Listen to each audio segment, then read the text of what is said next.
ready for another great word from Lady J. Her topic on this morning is yesterday. Yesterday always reminds us about what was, but not what is. Let's not stay in the past. Let's move forward so we can know what's next for us. Stay tuned. Can we talk? Can we talk? Can we talk? Can we talk? Can we talk? Can we talk? Welcome back to Can We Talk? I am Lady J. I want to give honor to God, His Son Jesus, to my husband, Pastor J, to my parents, APJV Nelson, as well as Missionary Brenda Kay, and my other parents, Bishop J.L. Givens Sr. and Mother Cherry. We're going to jump right in. Our scripture for today is going to be Ezra 3:12.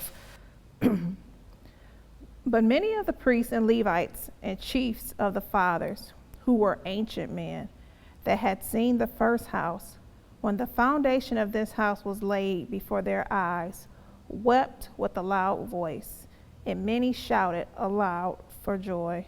May the Lord add a blessing to the reading of His word. Our topic for today is going to be yesterday.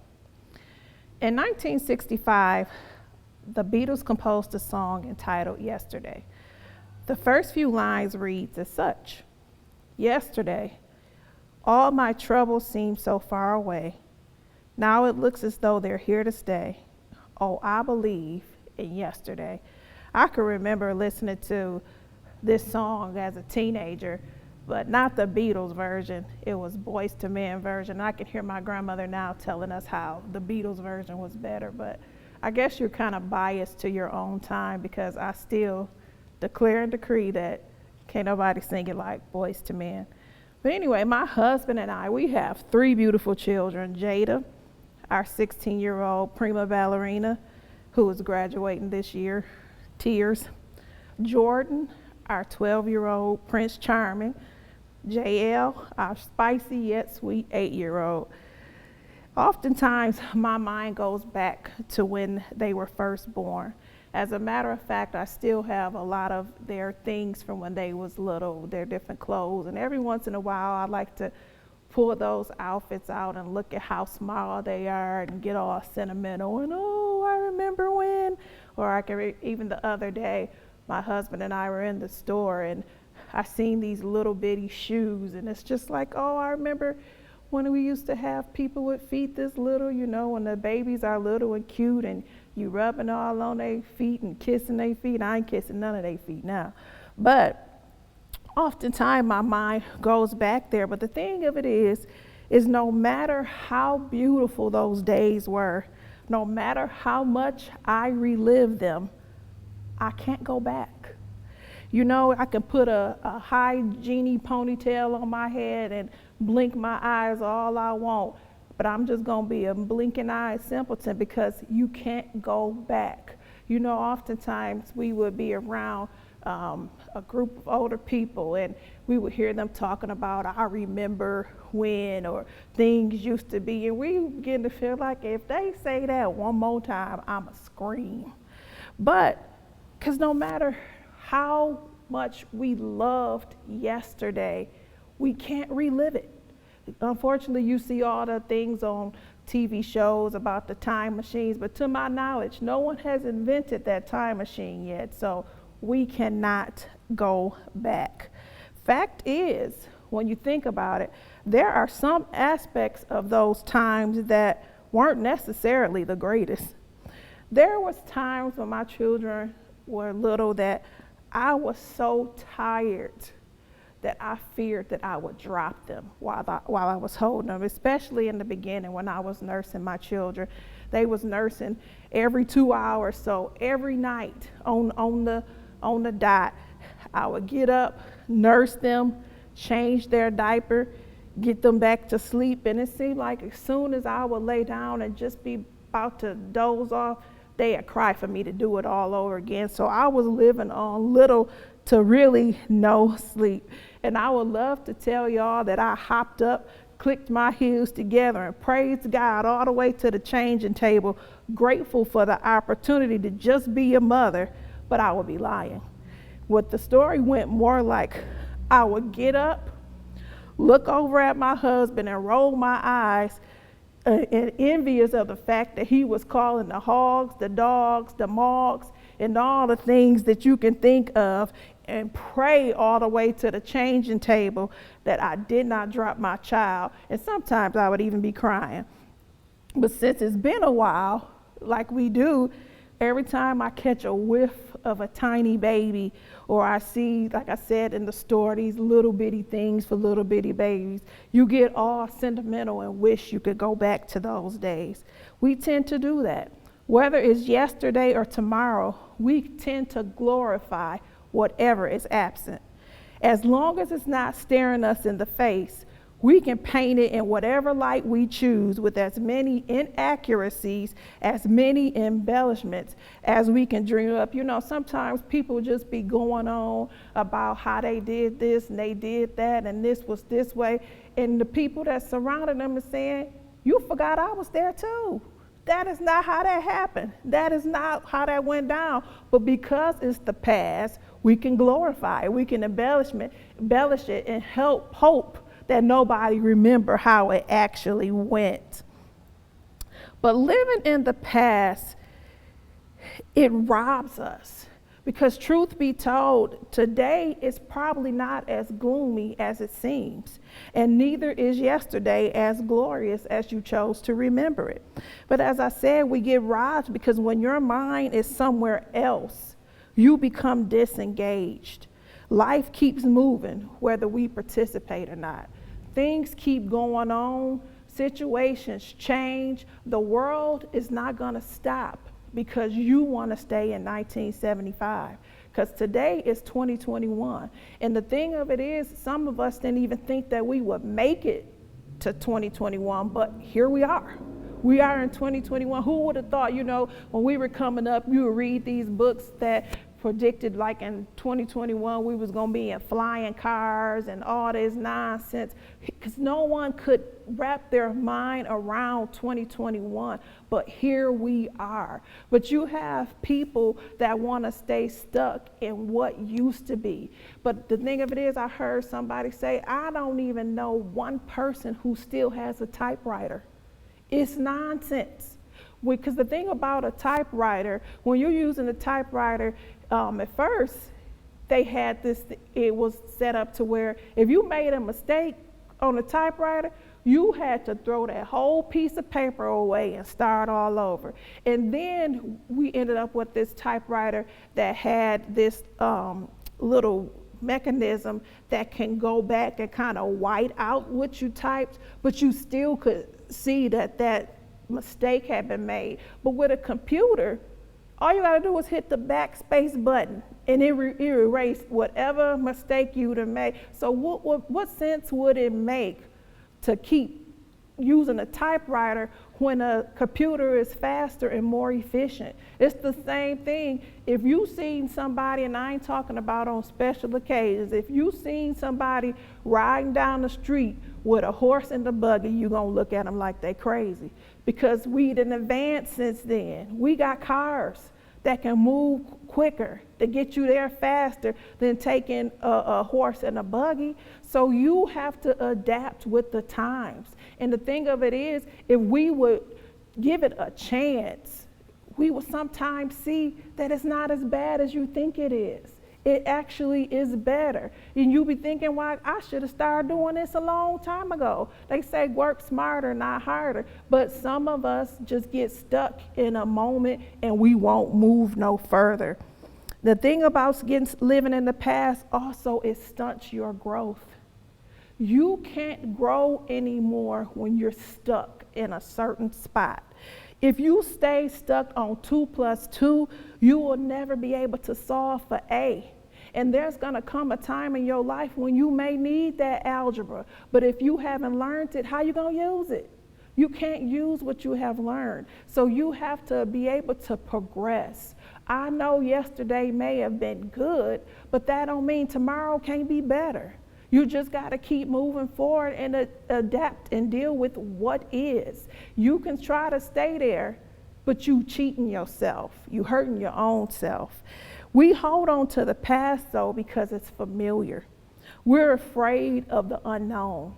When we face situations, even it's funny because growing up, I used to look at my parents, especially my dad, and I thought he'd have no fears, no reservations. He was just ready to face life and nothing ever changed. But what I have found out, that everybody has fears. Everybody has those things in those times where they become uncertain because they don't know. If you think about March of last year, most of, if not everybody, was in somewhat of a panic because none of us knew. There was no point of reference for anybody. And the scary thing was, usually when I come up against a situation in my life where I don't know, I go to my parents because they hadn't been there before. But this was a situation where nobody had been there before. Nobody that was still living, we didn't even know. We didn't know what to do. We didn't know if, I told my daughter the other day, I was kind of concerned, you know, you see all these movies, and maybe I watched too many of them, but you see all these movies, how when the stuff be airborne and you just walk outside and you become infected. So we didn't know. At one point, we was wearing our mask even outside because we did not know. They didn't know if it was from the people breathing on you. They didn't know if you could touch something and catch it. It was just chaotic. And so therefore you become fearful. Then you getting all these messages that this person had died and that person had died. And this person that came in contact with it, this person sick and in the hospital. So we didn't know.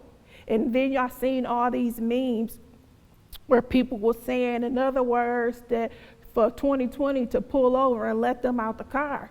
Because we didn't know what was going on. We wanted to go back a year because it was more familiar. But familiar doesn't necessarily mean better. Familiar, sometimes do you know that people have stayed in abusive relationships because it was familiar? They weren't courageous enough to start fresh, because starting fresh, you don't know. You don't know what's going to come next. But little do they know, those ones that did take that step, they was able to achieve a better life than what they had when they was living in an abusive relationship. And unfortunately, some people who chose to stay, they're not here anymore.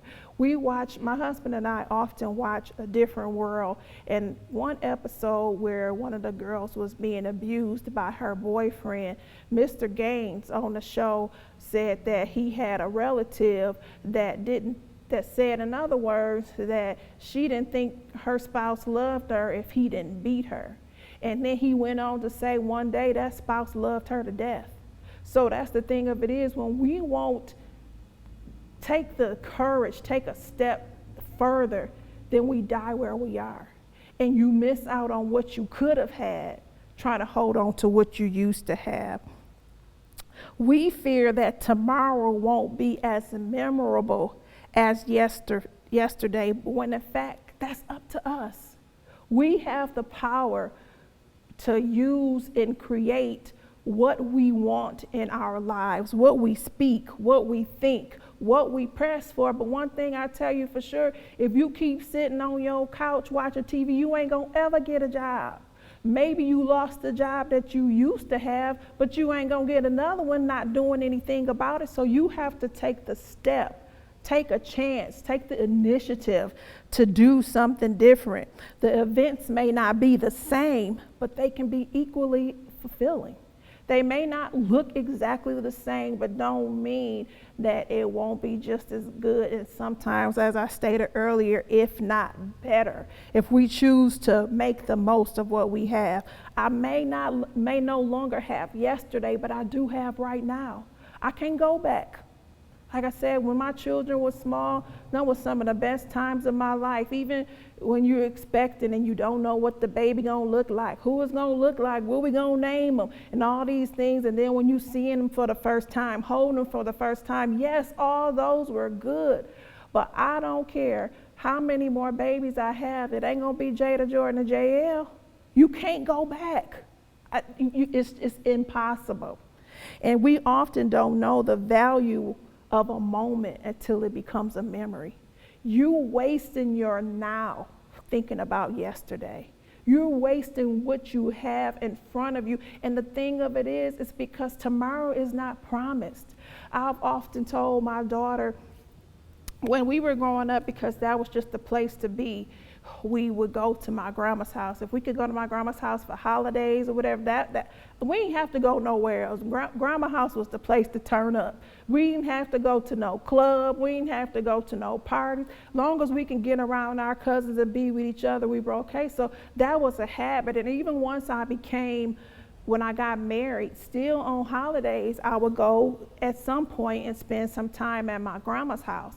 But I told her, if I knew that Christmas of 2006 would be my last Christmas with my grandmother, no doubt I would have stayed there all day. I would have took it, but we don't know until it's a memory. We have no idea. I mean, thank God that I did go, but I probably would have stayed longer. But we waste our now when we don't take advantage of it and use it.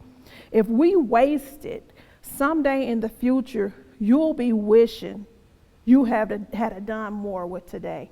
If you waste this time, because you don't know what you get, we take it for granted that what we have today is still going to be there tomorrow, but we don't know. Nobody knows. Do you think the people that left here last year once this pandemic started thought that they wouldn't be here today?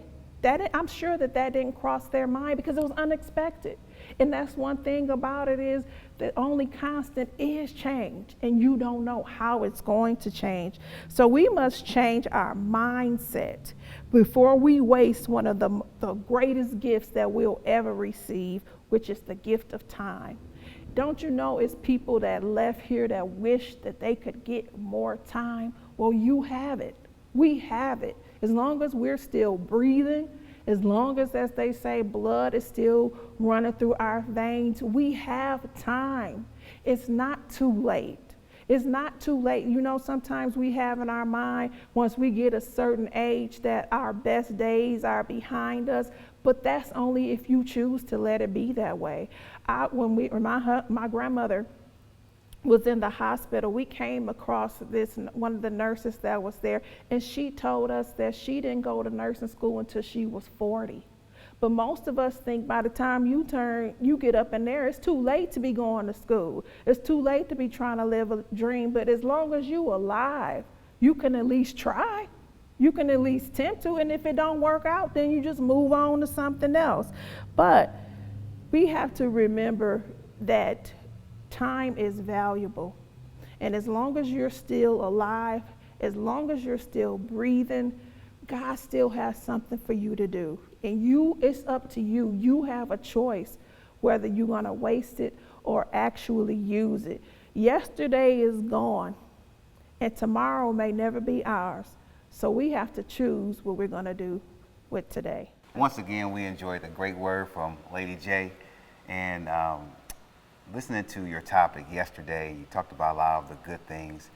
And so I want to know, like, how you can encourage people as far as the bad things. I'll use myself for an example. I was teased a lot when I was younger. I was a heavy-set guy, and I've heard every joke that you can give. And it took me a long time, well, you know what? I don't even know if I fully recovered from it, even right now, if I'm being honest, to where sometimes, no matter what, my mind goes back to yesterday. It goes back to, you know, what they said. It goes back to, you know, how they did things. But what kind of words can you give for somebody that had horrible pain and they can't escape that? You know, I mean, regardless if it was a traumatic experience, regardless if they were raped or molested, if they were teased, how can they overcome getting out of that painful yesterday compared to like a great memory of yesterday? What I've come to believe is that most of the time the reason why we stay angry over yesterday is because we feel like something has been taken from us. We feel like we have lost something. But truth is, it's just like how I had a cousin that we used to unfortunately tease because we thought it was funny that if we told him, I took your nose, he would be like, give me back my nose. It's like, boy, feel your face. You know, the nose is still there. And I think the thing, if we take the time to assess even what the people thought that they took or tried to take, they can't take you. I read somebody that said, in other words, that power can't be taken, it must be surrendered. So you have to surrender it.